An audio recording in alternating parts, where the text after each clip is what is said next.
expresión y propuesta. Foro de discusión libre y plural. El PRI ante la reforma energética. Cambio energético sin privatización. En los recientes días, la reforma energética viene adquiriendo una creciente densidad en la discusión nacional.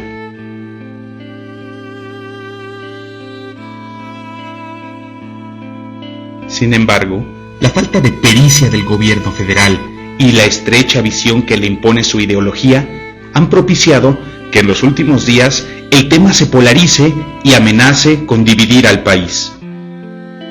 Y mientras tanto, la discusión tiende a expresarse en un falso dilema: privatizar el sector petrolero o dejar las cosas como están. Para la oposición radical, la reforma energética es sinónimo de privatización. Para la derecha en el gobierno, oponerse a ella es cerrazón a la modernidad y condenar el país al fracaso. Pasemos ahora a los números del desastre. La economía mexicana sigue petrolizada y en franca vulnerabilidad. El ingreso público derivado del petróleo creció espectacularmente con Fox, pasando del 5% del PIB al 9.43% en 2006. La producción real de Cantarell entre 1997 y 2006 fue de 6.184 millones de barriles y generó 2.723 miles de millones de pesos. Sin embargo, México empezará a declinar su producción en su principal yacimiento, a un nivel de 1.5 millones de barriles diarios, que equivalen al consumo nacional. Después de 20 años de restricciones, los ductos y terminales están dañados. Se restringe la utilización de la capacidad instalada de la CFE para cumplir contratos privados. En tanto, se importa gas para una expansión basada en la supuesta abundancia del mismo. Se han sobreexplotado los yacimientos y descuidado las reservas. En 2004, importamos gasolina por $2,000 millones. En 2006, por 6.500. 225% más en solo 2 años. Para 2007, se importaron $10,000 millones. La importación de gasolina llega ya al 40%. Se compra fuera el 25% del gas que se consume y se hacen cuantiosas importaciones de petroquímicos que, junto con el gas y los refinados, importan alrededor de $20,000 millones. La deuda de Pemex es de $1.140.000 millones, equivalente a sus activos, por lo que se dice que la paraestatal se encuentra en quiebra. La dependencia de la energía proveniente del petróleo es de 89%, mientras que en Estados Unidos y la Unión Europea la dependencia energética de este es entre el 65 y 70%, mientras que en Canadá es del 55%. La industria eléctrica ha venido sacrificando sus activos al dejar fuera de operación sus plantas generadoras para favorecer las nuevas de los privados y crea una dependencia del gas, condenando al país a la importación debido a que no cuenta con reservas. Entre el 99 y el 2006, el precio promedio de electricidad en México para el sector industrial aumentó 120%, mientras que en Estados Unidos solo fue del 37%. Así, el país pierde competitividad. México no figura entre los países que destinan recursos a la investigación y desarrollo de energía limpia y con menor costo. Tampoco cuenta con un marco jurídico desarrollado que sea capaz de incentivar la generación de energía renovable. Ahora el gobierno federal presenta argumentos simplistas e insostenibles. Que el país vive la deplorable situación petrolera debido al modelo público corrupto, ineficiente y cerrado a la inversión privada. Que la situación es el preámbulo de una catástrofe nacional. El agotamiento de los hidrocarburos es inminente y la riqueza que yace en las aguas profundas es lo que puede sostener la recuperación. Además, dice que no hay dinero público disponible y solo la presencia del capital privado puede salvar al país. Según el gobierno panista, para salvar al país se debe migrar a un esquema que solo la eficiencia de la inversión privada puede garantizar. Se busca financiar, en plan de negocio, la develación de una riqueza sumida en el mar y expresada en contratos de asociación con los corporativos internacionales.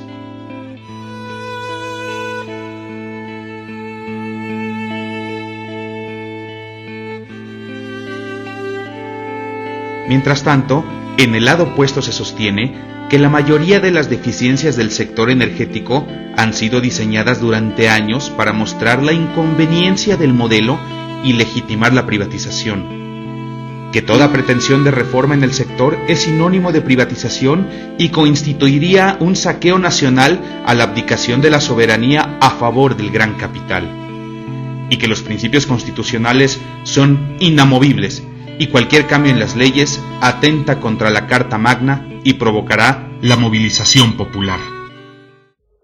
Entretanto, nosotros en el PRI, ¿qué decimos? Nosotros sostenemos que la discusión tiende a expresarse en un falso dilema: privatizar el sector petrolero o dejar las cosas como están. Para la oposición radical, toda reforma energética es sinónimo de privatización.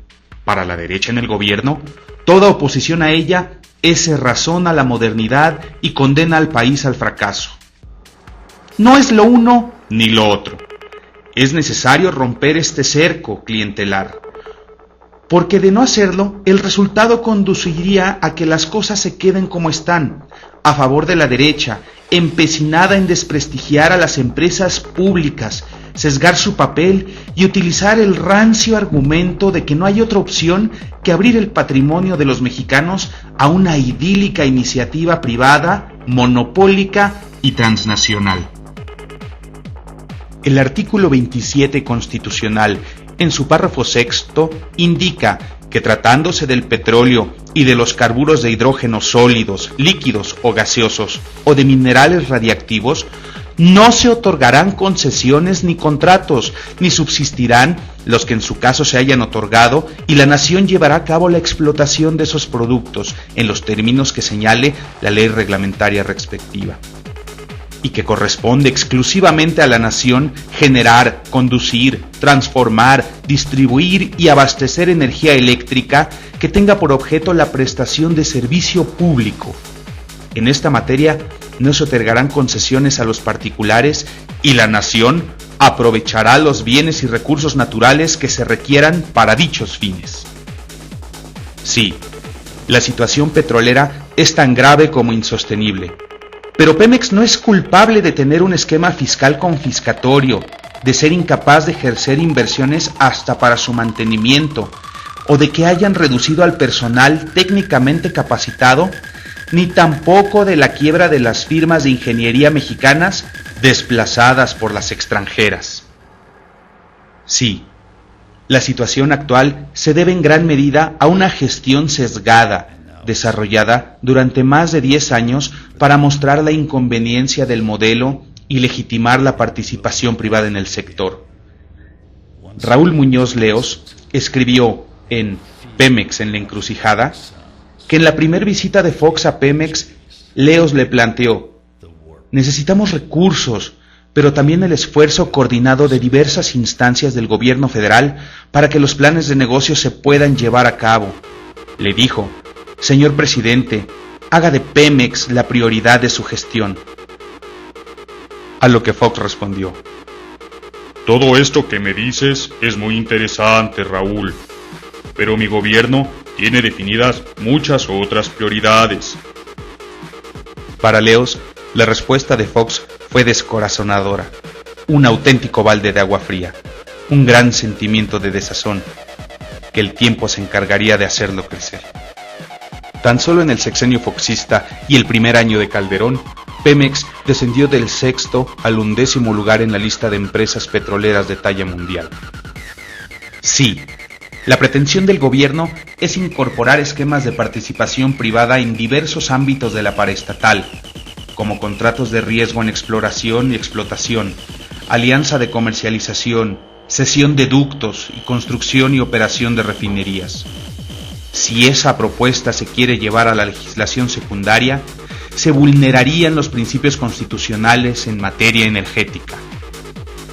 El secretario de la Comisión de Energía del Senado, Rubén Camarillo Ortega del PAN, indicó que su bancada se opone a la privatización, pues dice, sería un error ya que implicaría transferir sus activos a la iniciativa privada, pero que está a favor de que bajo la rectoría estatal exista inversión privada complementaria y concurrente de refinación hacia abajo, como en almacenamiento, distribución, transportación, ductos y petroquímica, sin modificar la Constitución.